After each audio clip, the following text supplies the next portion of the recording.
Assalamualaikum warahmatullahi wabarakatuh. Perkenalkan, nama saya Siti Sofiatun dari kelas MIPA 6 absen 31.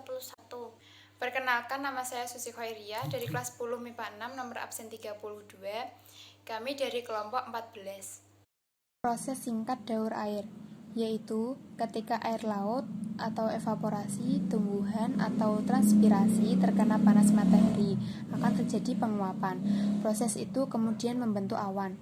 Setelah itu, awan ditiup oleh angin hingga berkumpul di atmosfer. Semakin naik ke atas, suhu awan semakin dingin. Awan yang suhunya dingin ini berkondensasi menjadi titik-titik air. Kondensasi adalah perubahan uap air atau benda gas menjadi benda cair pada saat suhu udara di bawah titik embun. Selanjutnya, akibat serangkaian proses tadi, air hujan turun ke bumi atau presipitasi dan meresap ke dalam tanah atau infiltrasi. Rangkaian proses itu terjadi secara berulang dan menjadi siklus teratur. Siklus hidrologi atau siklus air adalah rangkaian atau tahapan yang dilalui oleh air dari bumi ke atmosfer dan kembali lagi ke bumi. Siklus air tidak pernah berhenti dari atmosfer melalui kondensasi, presipitasi, evaporasi, dan transpirasi.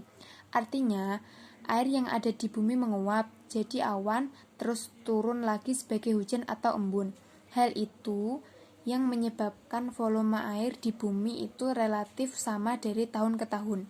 Hal ini terjadi terus-menerus mengikuti tahapan dalam siklusnya. 1.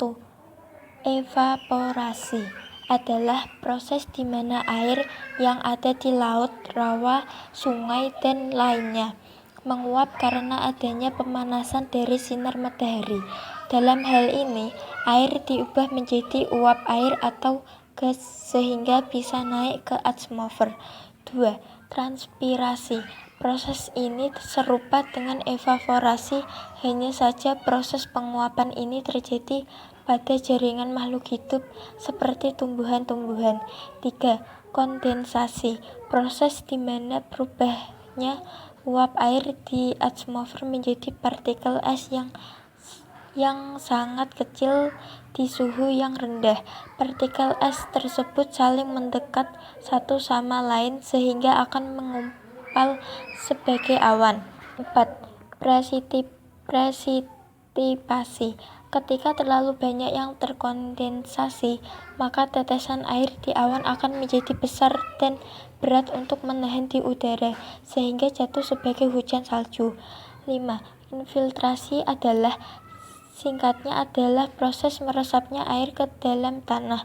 Infiltrasi jadi salah satu faktor dalam siklus hidrologi yang memainkan peranan penting dalam mendistribusikan air hujan sehingga sangat berpengaruh terhadap limpasan permukaan, banjir, erosi, ketersediaan air untuk tanaman air bawah tanah, dan irigasi air di musim kemarau.